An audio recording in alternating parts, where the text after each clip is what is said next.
Last fall, we launched our podcast, In These Times, with an examination of COVID-19 and its far-reaching impacts.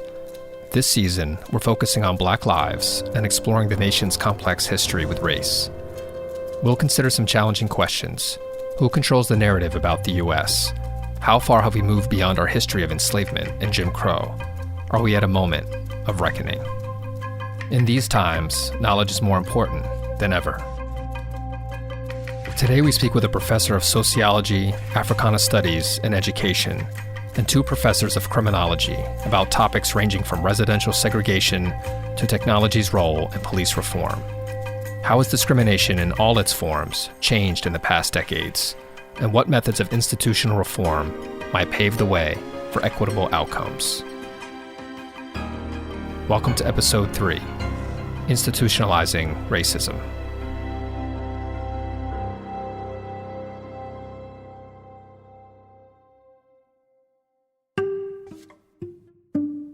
Camille Zubrinski Charles is the Walter H. and Leonore C. Annenberg Professor in the Social Sciences, Professor of Sociology, Africana Studies, and Education.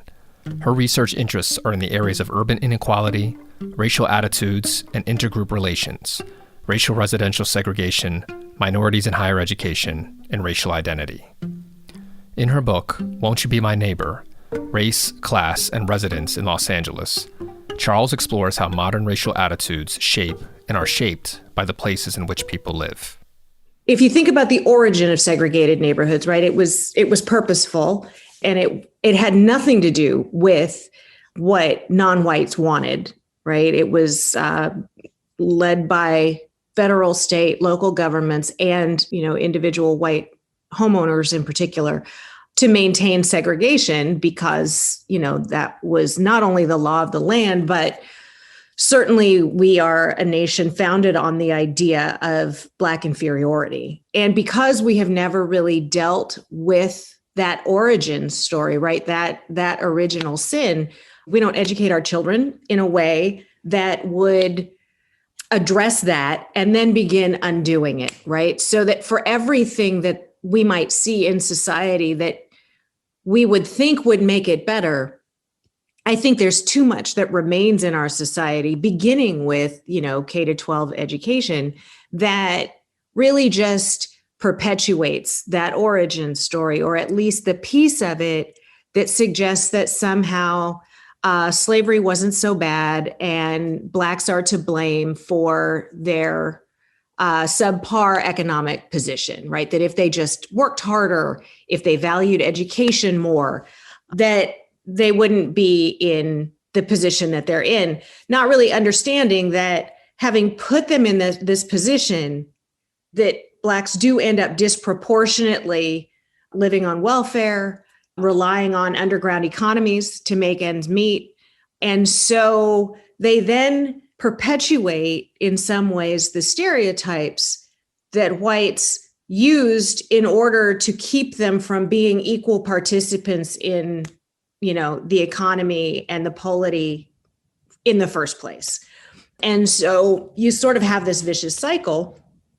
And as long as we don't, do something to stop it, in some ways, it's kind of like breathing. It's sort of in the air everywhere we go all the time. And so it is extremely difficult to break down under those circumstances, particularly when we know that there remain people who believe it and would prefer that we were living in that earlier era.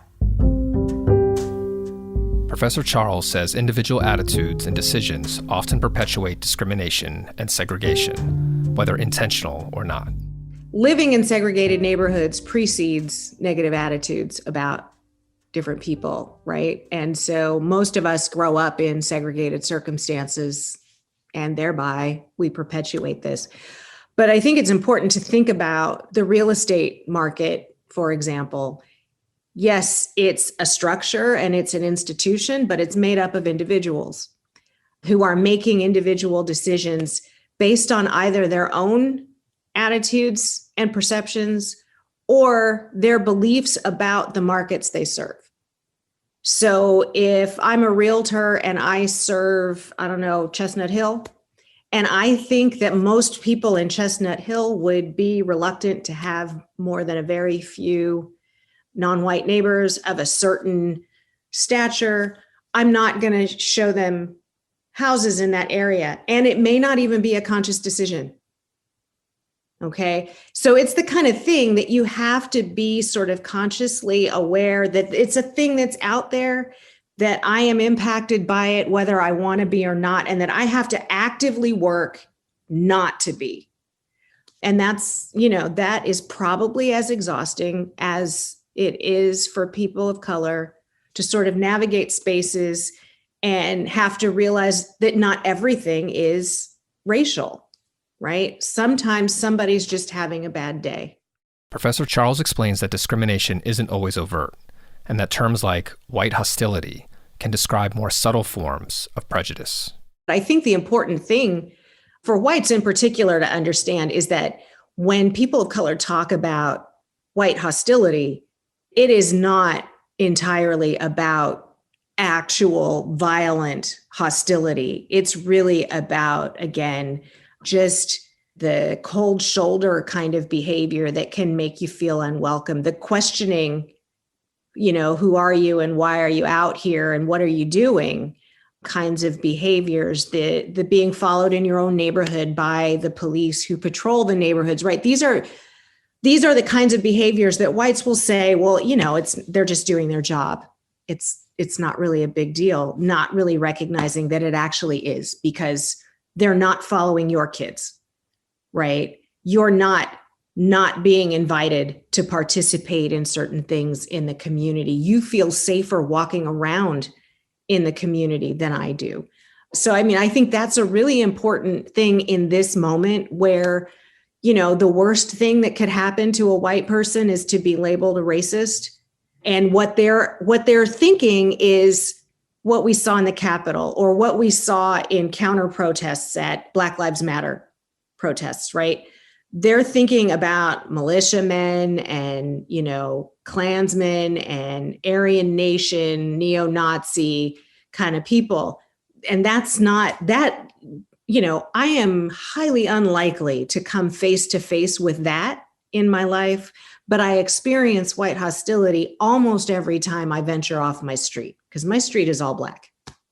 And, a lot of it you don't even pay attention to anymore because it's just kind of what happens. And probably that means that that sometimes when you experience the opposite of that, it's this kind of moment of like, wow, that went better than I expected it to, because you kind of go out preparing for certain kinds of behavior and it becomes subconscious. It's not, I don't sit in my car before I get out, in the parking garage and think, okay, it's just part of walking around and living. And so when we talk about the sort of chronic health issues that have been tied to the experience of racism, things around cardiovascular health and high blood pressure, depression, fatigue, anxiety, it's not because we think that there are Klansmen around every corner, right? It's having to constantly prove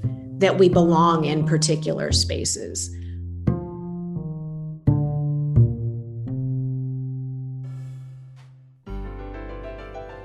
"14 years ago, Professor Charles gave a lecture entitled An Open Letter to Mr. Rogers, which touched on her own experiences growing up in an all-white, middle-class community.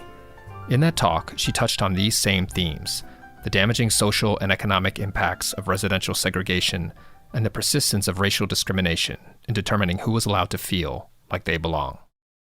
Dear Mr. Rogers, I don't have a lot of time, so I'll get straight to the point.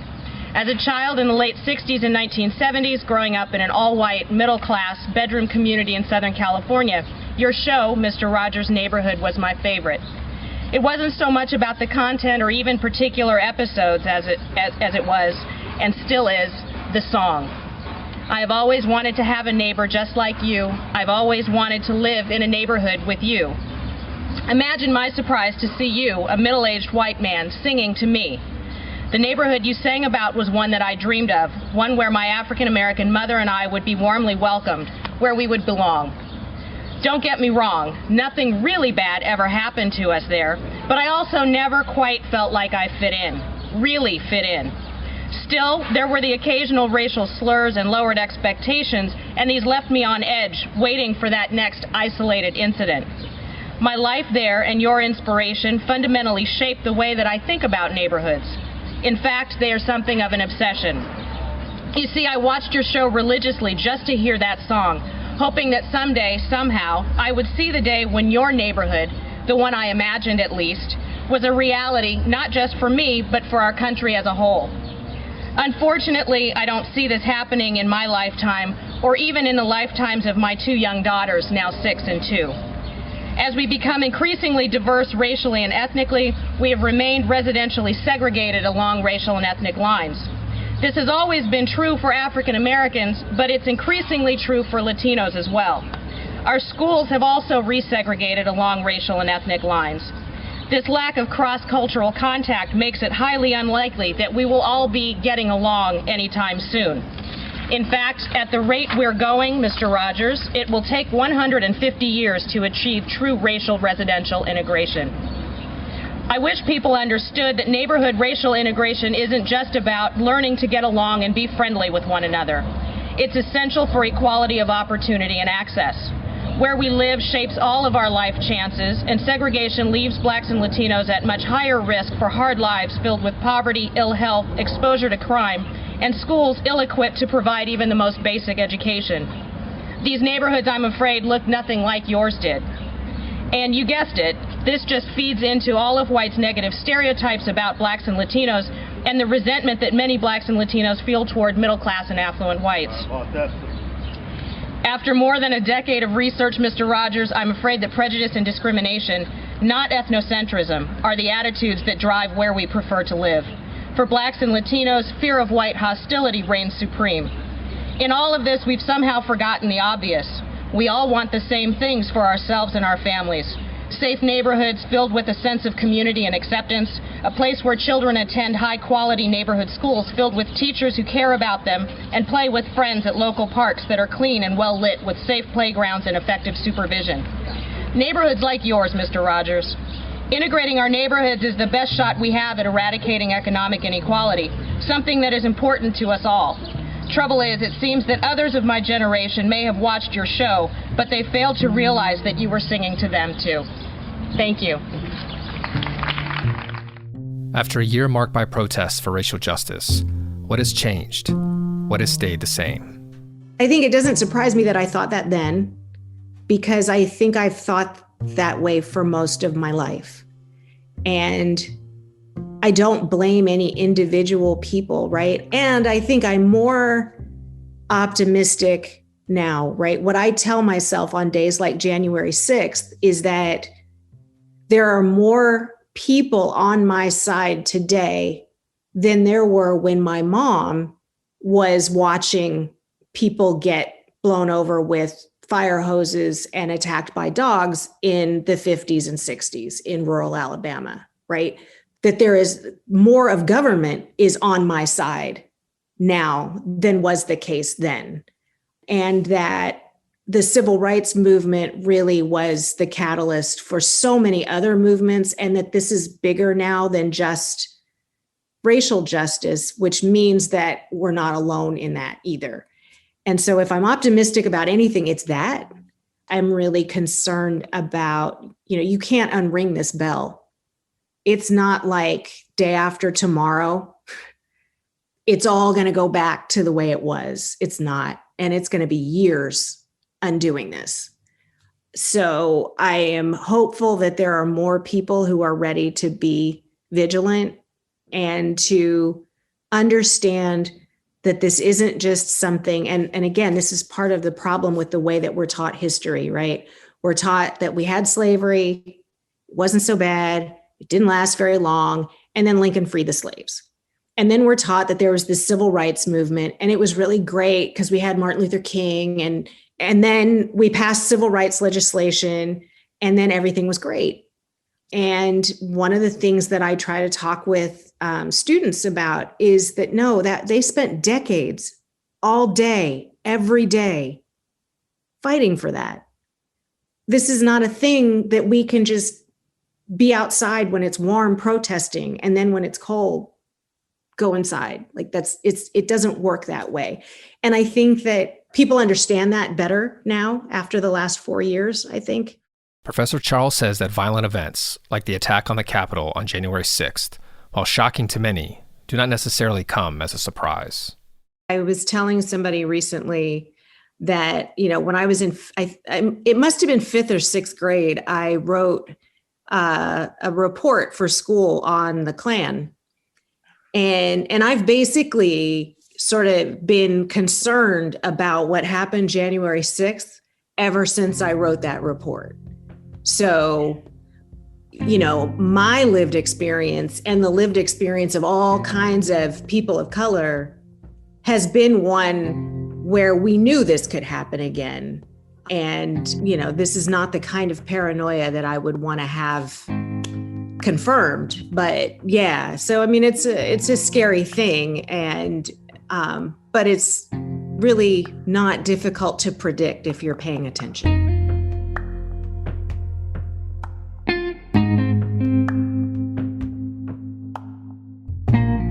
John McDonald and Charles Loeffler are both criminologists who look to real-world experience to shape their research and policy conclusions. Here, they take part in a back and forth on policing procedures, adult versus juvenile justice, technology's role in reform, and implicit bias. I'm John McDonald. I'm a professor of criminology and sociology at Penn. My research focuses primarily on place and crime, and also racial disparities in the criminal justice system. Been studying topics like racial profiling, racial discrimination in sentencing for over 20 years now. I was engaged in the late 1990s in the creation of the first stop form where the police actually have to record people's demographics when they stop a citizen. That was something that started in the late 90s, an effort to try to measure racial profiling. And obviously it's an enduring topic in America. So looking forward to talking. I'm Charles Loeffler. I'm a associate professor in the Department of Criminology at the University of Pennsylvania. My research focuses on the life course impacts of contact with the criminal justice system. And in addition to that, I have ongoing research on the nature of wrongful convictions in the criminal justice system in the United States, as well as other related topics. McDonald and Lofler say there has been progress made in regards to policing procedure reform to discriminatory practices like stop and frisk, but that there is still a long way to go.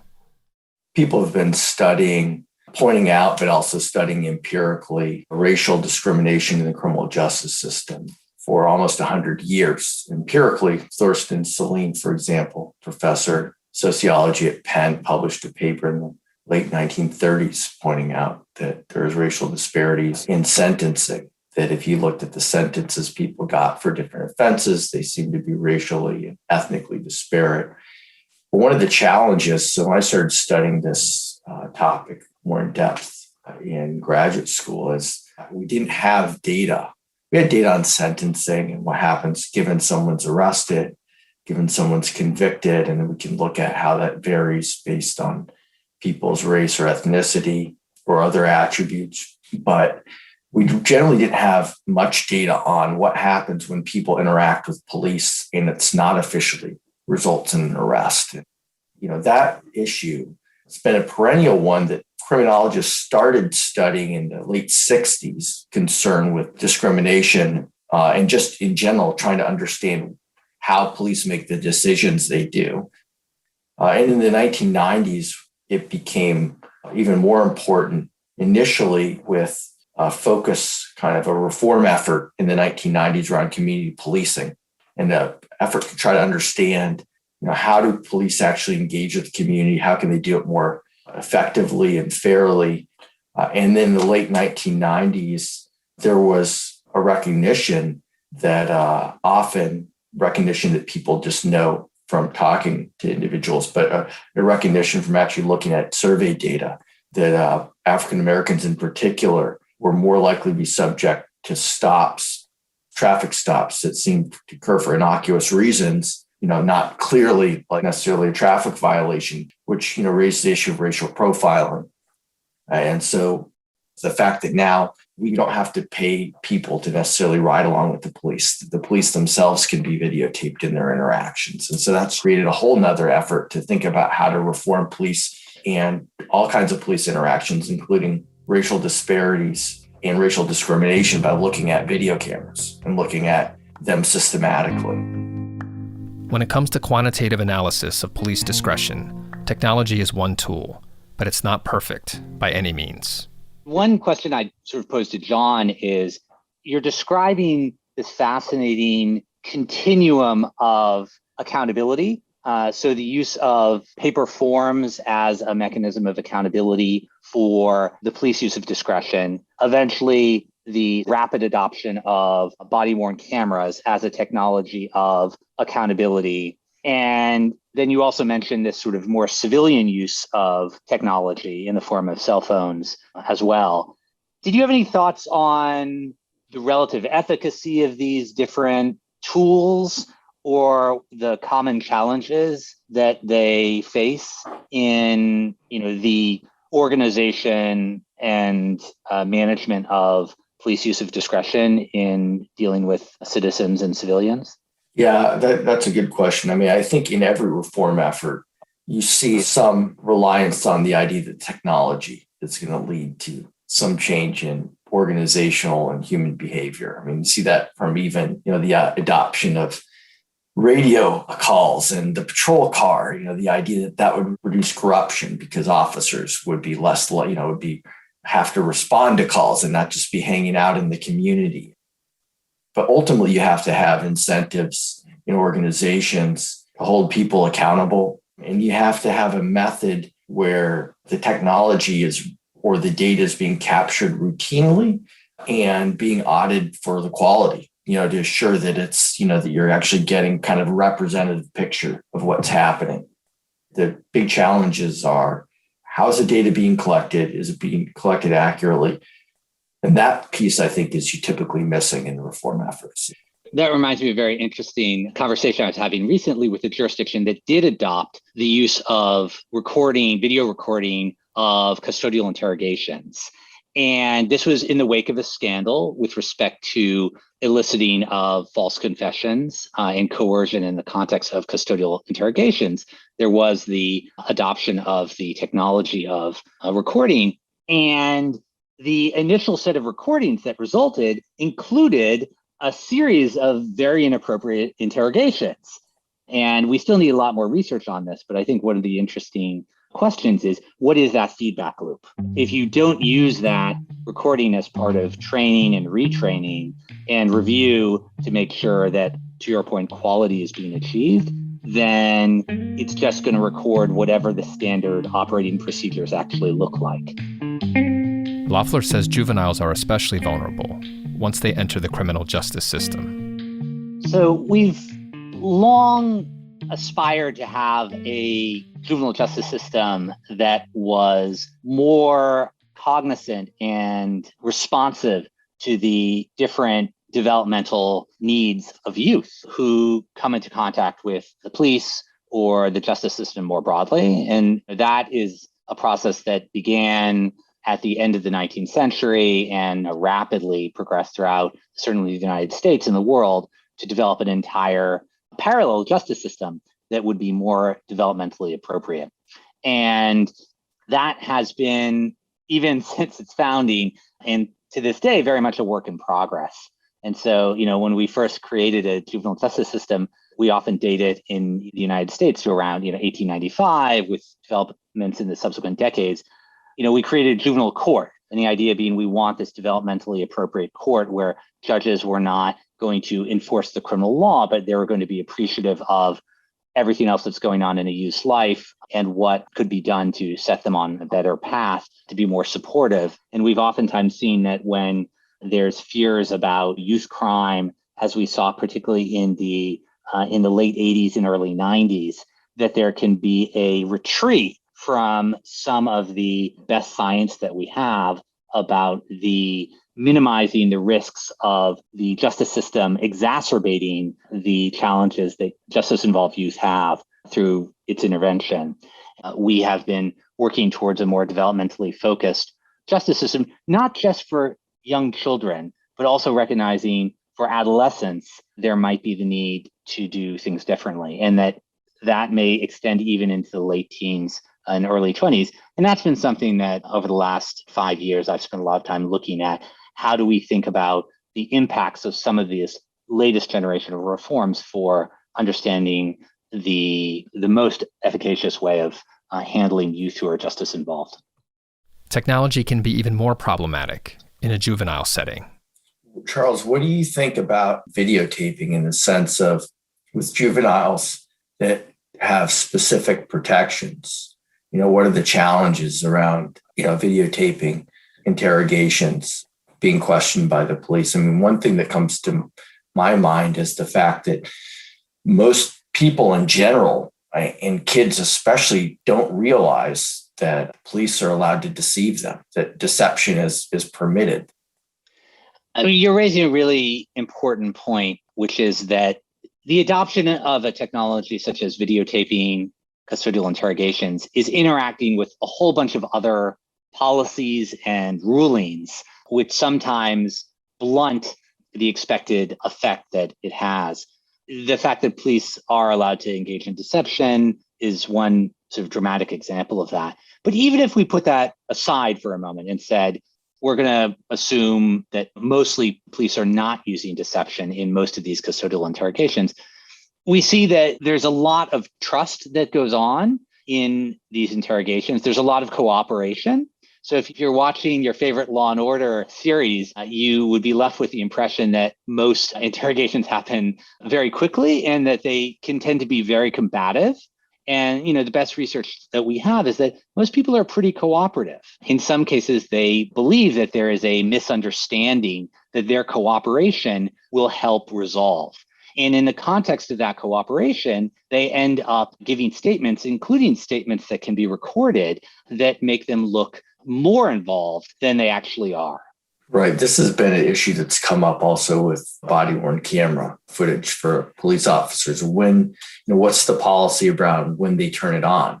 There's multiple concerns. There's a civil liberties concern about the police just filming somebody they're questioning and without their consent, about being captured on video without your consent in general. But then there's also the concern that, if they wait too long to turn it on, maybe you only get to see the video footage once an altercation started, but you don't see the preamble to it, and it can cut both ways. That preamble could implicate an officer or exonerate them, depending on the circumstance. We oftentimes think about false confessions in a bunch of different ways as they're depicted in literature and in movies and cinema and things like this. But there are a few different types. And one of them is people simply trying to resolve the matter for today with the expectation that a day later or a week later, they can sort of clear things up, for example, by retracting a statement that, they know to be untrue, but they think will resolve the matter, allow them to go home. And then they find that they can't do that. And so if that gets memorialized in the context of a video recording, now you have a real problem and a real risk that the case will end in a wrongful conviction. Disparate rates of incarceration have mirrored effects on communities, whether it's the inmates themselves or their peers and family. Where there's more crime and victimization, there's more trauma, but where there's more punishment, there can also be trauma. And we've had some big changes across different generations. Charles can speak to this more from some of his work. But, one of the things that struck me thinking about this over the years is when prison, for example, becomes almost a rite of passage in a community because the rate of imprisonment is so high, there's no way that it's a deterrent anymore because, it becomes an expectation. Yeah, work on the disproportionate contact with the criminal justice system. It's as old as, sociology and criminology in the United States. I mean, we could go back to W.E.B. Du Bois when he was at the University of Pennsylvania, who studied Philadelphia and examined crime rates and justice contact within and between communities within Philadelphia. And certainly in the work that I've done more recently has looked at essentially the scale and the toll of mass incarceration within different communities in Chicago in particular, where my research was focused. And what you see is this sort of durable level of mass incarceration, sort of disproportionately focused in communities affected by concentrated poverty, which is at a level, particularly in African-American communities, not seen in sort of other communities. The hopeful things are that when we look at things like juvenile incarceration, that's come down a lot more in the last 10 years than overall adult incarceration. So hopefully that's a leading indicator. And minority communities have benefited from that, as have, majority communities. One of the big challenges is figuring out, we have a sentencing system in every state that really is punitive if you have prior convictions, even if those convictions are from quite some time ago. And so, if someone serves some time in prison and then they get rearrested and convicted on something, their chance of going back is extremely high. And then it just kind of accumulates. So it's like having bad credit, that you can't get fixed. And so it's going to take years for some of those communities to come out, even if you have a change in incarceration policy. Yeah, and I just build off that to say, some of the work that I've done and others have done has looked at the impact that incarceration has on reoffending. And the interesting thing is that when you take essentially two individuals, you send one to prison and you send another to a community-based program, you'll oftentimes find that the rates of reoffending don't look that different. However, to John's point a moment ago, the rates of reimprisonment for those who were sent to prison are much higher. And that's, again, that sort of ratchet mechanism. Okay, you've gone to prison already. Well, you're going to go back. And so this creates this cycle that it's very difficult for people to break out of, even if the effect on actual behavior, the likelihood that someone will reoffend in the future is no different. In the Merrick Garland Attorney General confirmation hearings, Garland was questioned on the topic of implicit bias. McDonald and Lofler discussed the complicated interwoven factors that lead to individual biases and the effect it has on shaping meaningful policies. Everyone recognizes that bias is there, and bias is a contributing factor to the overall problem of wrongful convictions. Where there's a split is exactly which version of bias. How much of it is sort of what amounts to animus, whether that's racial animus or just sort of a presumption of guilt on the part of police officers or prosecutors involved in a case, or even jurors. And how much of it is some more neutral form of implicit bias, something that doesn't really relate to some aspect of someone's identity, but to just some sort of, again, implicit factor. And what I think the best research we have to date suggests is that it's both. Yeah, I agree. I think implicit bias, for example, has become a more popular area of thinking about because there is some effort to think about, can you train, can you provide education? Can you try to make people aware of them? How does that lead to maybe things like this, the level of suspicion that they have? So in the case of police officers, do they treat people with greater suspicion simply because someone's race? I mean, I think there's pretty good evidence that that is the case. But what's unclear still is whether that training actually changes people's behavior, even if it makes them aware of it. So I think the sociologist in me goes back to like, we actually have to address structural differences. What are the systemic reasons why people are growing up in completely different types of conditions, poverty, higher rates of crime, more police contact, that the implicit bias piece is important, but it's going to have a negligible effect, I think, on the disparities if you don't address the structural aspects or the root causes of many of these disparities we see in the criminal justice system. And I think another way of taking some of those ideas is to say, we're really talking about a multi-step or multi-dimensional issue. What is the probability that you're going to have routine contact with the justice system? Second, what is the nature of that contact and your levels of sort of dignity preservation or disrespect and harm in the context of that process. And then the third element, which is the part that we obviously need to focus a lot on, is these questions of things like police use of force, things that are not just about how you emotionally feel after an interaction with police, but what is your, physical health status afterwards. No, I agree. I think that's important to think about each. And then also, what are the incentives? So what are the priorities in terms of what U.S. attorneys' offices are focusing on? In past generations, there wasn't a big effort of federal prosecutions around drug offenses and street crimes. That was seen as a state affair. And that changed in the 1980s, a big shift. And we see that with the rise of incarceration rates, in particular for minorities in the federal system, in a way that you hadn't seen before. And that was because they changed the focus of those offices. And certainly the war on drugs fundamentally shifted the priorities of the federal criminal justice system. And that contributed to disparities that we see at the federal level. So there is very much an opportunity with a new administration and a new attorney general to reset some of those policies and see whether that contributes to a reduction in the new cases being contributed to the stock of existing disparities that were generated from the 1980s into the 1990s and beyond.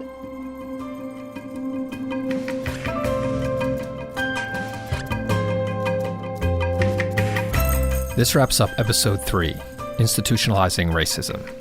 We'll be back in 2 weeks with episode 4, National Myths and Monuments. We'll hear from an anthropologist, a sociologist, and an art historian on what monuments mean, how our national history and myths guide us, and how we should move forward. In These Times is a production of Penn Arts and Sciences.